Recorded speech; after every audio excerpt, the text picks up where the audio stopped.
Threaten of speech. So I've been waiting to articulate this, waiting a beat to articulate it, right? Because a lot of people who are ethically correct about what has been happening to the people who are getting fired, they are they're not philosophically putting it into articulation in a way that doesn't just sound like it's part of the Christian Reich situation. It's not the Christian Reich situation, right? It has always been, since the inception of this country,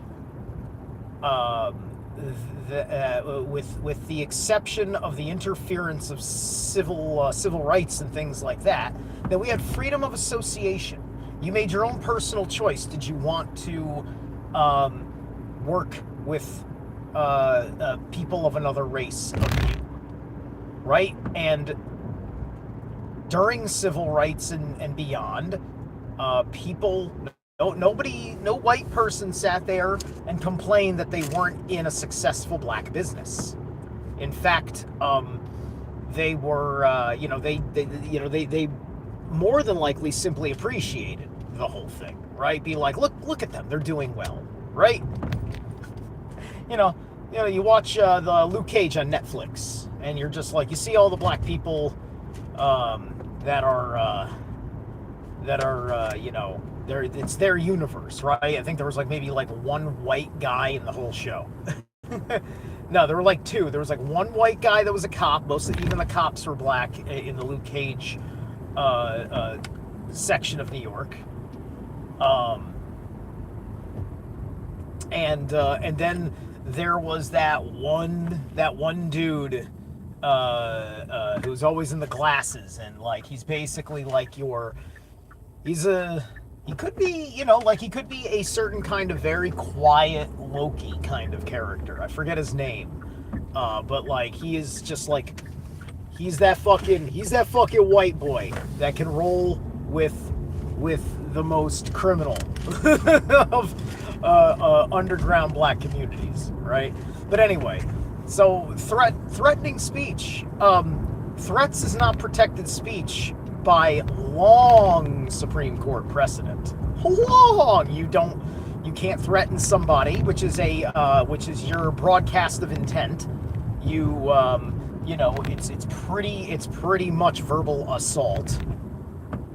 And at the end of the day, it creates, it reveals yourself as having a threatening opinion towards people that may have agreed with Charlie Kirk in certain regards, right? Charlie Kirk may have said one particular thing about blacks or gays that was abysmal in his ignorance, right? And that's okay. We can admit that the people we like sometimes say really ignorant things, right? Charlie Kirk is caught on camera believing Palestinians are super evil because they throw gays off of rooftops. So he's defending gays by making light of the death of Palestinians, which is also the left is doing the same thing to various conservatives of all sorts in the first place, right? So it's a false argument on its pretense. But the point is that that guy's listening, says 25% of what he says is fucking it's kind of hateful horse shit, but I think he's just ignorant. And because over here he explains in a more general sense about this, that, and the other thing. That's people fucking looking at the nuance of one fucking human soul expressing himself as per his comfort zone existing in fucking reality. Right? Now, granted, Charlie Kirk is not merely that. You know, we're talking about Turning Point USA. We're talking about big money. We're talking about bloodline connections and business connections to Trump. Right? You know, it's just like he wasn't just like a nobody. You know, like, you know, I've talked about this. You know, who wants to say that I'm part of some Templar conspiracy because I'm a Purdy, right? Stephen Purdy's of Templar blood.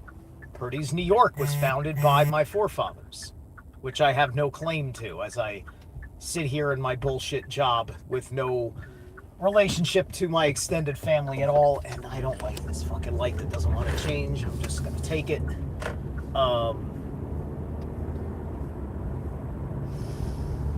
Because I'm late no matter what. I better put myself on Do Not Disturb because, ugh. If the boss calls me to ask what I'm going to be in, it's going to interrupt this stream. Alright, okay.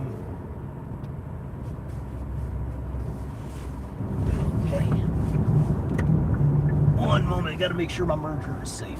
I think we're good. Alright. So anyway, so that free association, right? It's just like, so we've had this conflict of interest forever, where you're trying to meet the racial quotas, and Charlie Kirk's talked about racial quotas. Like, I watched him have a discussion with a black kid with, you know, who, by whichever merit that the system allowed him is there, right?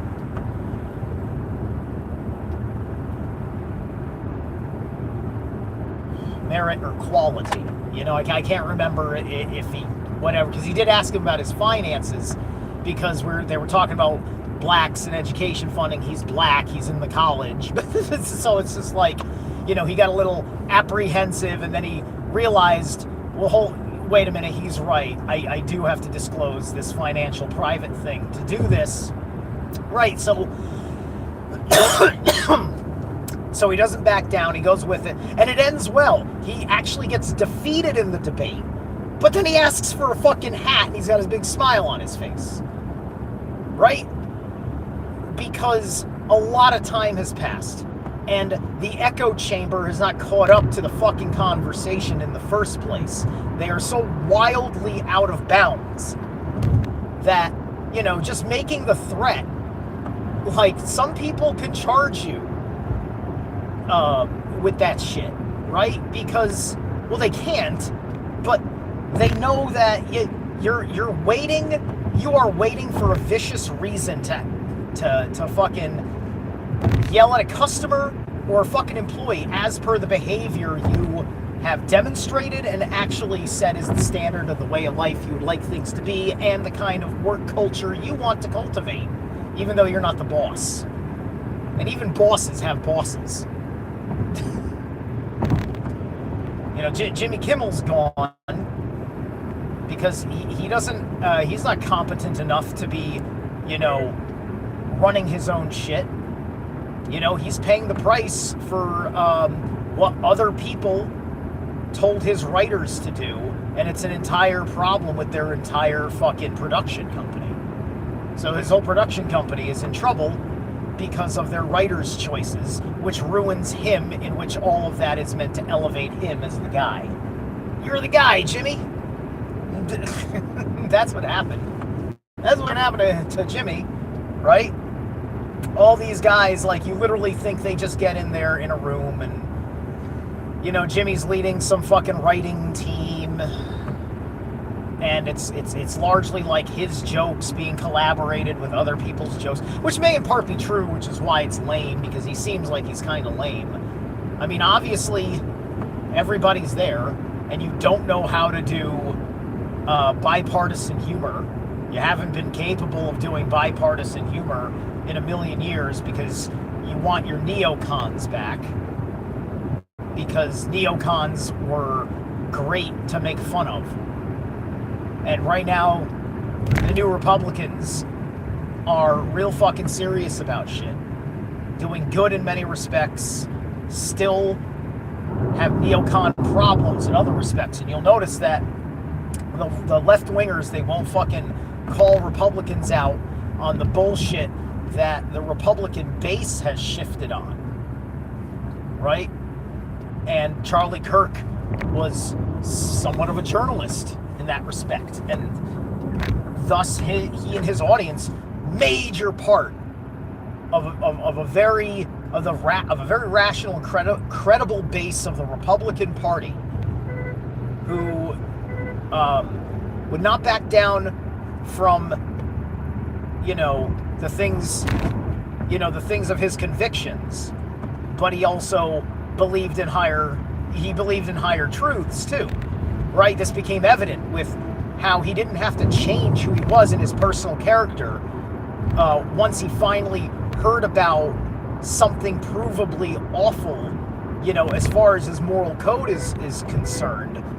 You're going to rethink your statements that everybody else hated you for saying about the broad sense of throwing a Palestinian off the roof, because everybody's like that. Everybody thinks every Muslim is a fucking radical anti-gay Muslim.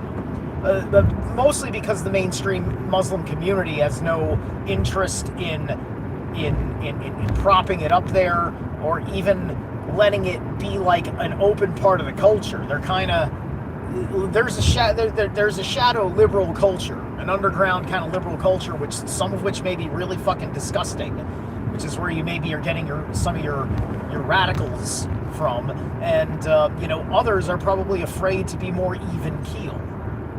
I've met people like that, right? So, like the liberal Muslim's kind of a unicorn, but there's lots and lots and lots of liberal Christians and Jews. More than you think, just because they're, like, you want to talk about, what's Christian or not. And then it's a question of how much do you have to fucking fit all of culture into everything the Bible says. And that's why I have a big problem with the people of the book, like Jordan Maxwell speaks of, right? So no, you create a hostile environment, and it is a privilege to be employed. It is a privilege. It's not a right to be employed. It is a right to work. You're going to have to find new work because you're still free. You're actually more free than you were 5 minutes ago because you're not spending your time for money. And, you could go to the police and tell them what you said, and the police will look at you and they'll look at the law. They won't judge you by your politics, your ideology, your pronouns, your political identity in any way, shape, or form. They'll look here and say, well, the law clearly states, right, that that you're making threats. Now, I'm going to call your former employer here, who you want to press these charges on. If you actually said that, I'm gonna, that's a crime. I'm gonna have to ask him if he wants to charge you with something, right? Because it's not protected speech. Threats is not protected speech. If you are standing right in front of me and you said to me what you were saying about Charlie Kirk, I would have every right to have a self-defense response to that, whether I go fight or flight, depending on the circumstances. Or at the very least, I'll guard up. Because you want to lie that I can't feel your threatening aura. People people are, everybody's a little bit intuitive, man. And, there's something that goes beyond. And it's been suppressed as we've been playing with legal jargon. And the empathic side of the brain desperately wants to open up on this. Desperately wants to open up. I am not interested in denigrating the patsy. We have no idea how all this shit went fucking down. We got no fucking idea. And sorry, man. Accepting the lone wolf theory is just lazy as fuck. You can say plenty that the guy with the conspiracy hypotheses doesn't even have a theory. You can say that. You can say that I don't got a claim to me talking about the Mossad. You absolutely can say that, which is why I'm not going to die on the hill one way or the other. But to be certain that the lone wolf fucking narrative is for real, that's why we have a fucking ignorance problem in this nation. Because of those assumptions. The left is making the same assumptions. They need to believe that this guy is a groiper that they are trying to make, that they're trying to trick. Wrong exit. Early.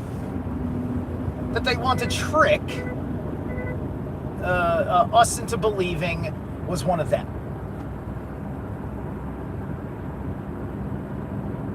And I don't know if that's the deal. I find it oddly suspicious, for instance, that you had Bradley Manning become Chelsea Manning. Like, the Manning person who wasn't part of a trans narrative until he was in prison for his pardoned or at least released crime during the Obama administration, and then has transformed into Chelsea, and that's just so fucking suspicious, right? Now, does that mean that Chelsea was groomed in the prison? I don't know. I can't say that. You can't say that. But once again, these lazy fucking answers. Are we all just fucking afraid to allow ourselves some speculative time? Is speculation fucking sinful and evil? If you're not making claims, if you are being careful with what you are fucking looking at, what is and isn't a fucking distraction, right? This deserves no attention.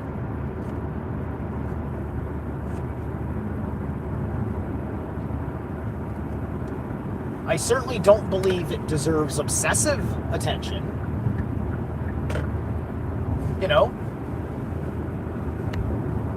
COVID had deserved obsessive attention, and that killed a whole lot more people than the events in Salt Lake City University on September 10th. All right? So,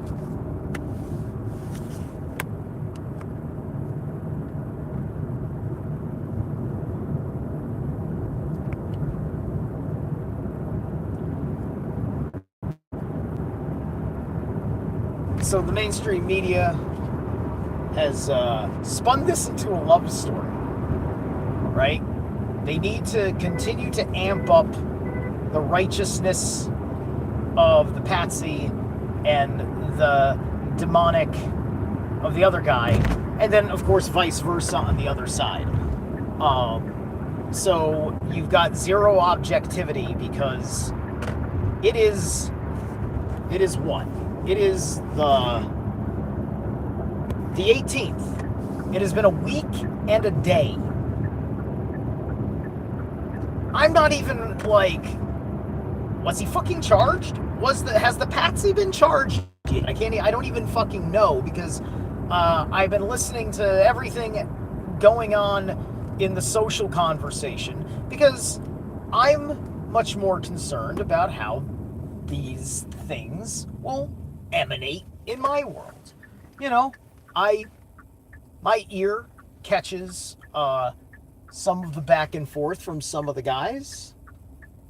They're probably all in the same fucking middle camp, where, like, I don't hear anybody crying about Charlie since that day, but I don't hear anybody celebrating it either. Right? Probably all these guys were probably passive. Like, Charlie was probably just somebody, like, in their stream. They're probably fairly indifferent. They probably would listen and say, he's off base on that, and it's kind of cruel, but he's right about that. You know, he's kind of, like, I said this earlier, you know, people are listening to him, like, yeah, he's kind of dumb here and he's kind of smart here. You know, definitely if we followed his logic here, a lot of innocent people get killed. Good thing we live in a democratic republic. So we have, you know, like, this assassinations like this is an inherent fear of failure of our republic to protect us from petty tyrants. We're very afraid of people of low consciousness get persuaded to things. Conspiracy theorists are constantly saying MK Ultra, which, you know, which doesn't mean specifically MK Ultra, but we don't know exactly the newer systems of mind control that they've operated with. It's also entirely possible that they're having a hard time programming most of the public nowadays, because there's such a large portion that are out there like me, and we have this sympathetic effect on the psyche as a whole, and it clears space, it creates protection. Nothing's perfect. You know, Ragnarok happens because Loki can bypass Heimdall with cunning at his disposal, right? Loki is the only force in the universe that Heimdall can miss. And that's a major, major threat. But it also, Ragnaroks are not things that happen every season. You know? They happen when your guard is fucking down. That's when a Ragnarok fucking happens. Right? And Baldur's guard was down because everybody thought he was perfect. Charlie's guard was down because he did not understand Hother was in his midst, listening to Loki's monstrous things. And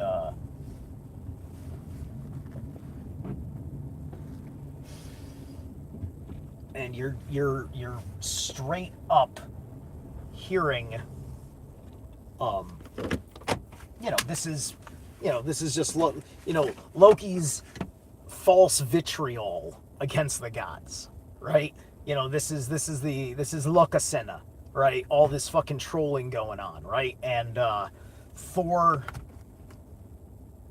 Thor's come to the party, and he's had enough of Loki's shit, and the mythos continues to play itself out. And Lokasenna is directly connected to the death of Baldur. It is where Loki made his threats. So yes, chase Loki out of your halls. He is not to be trusted. See you later.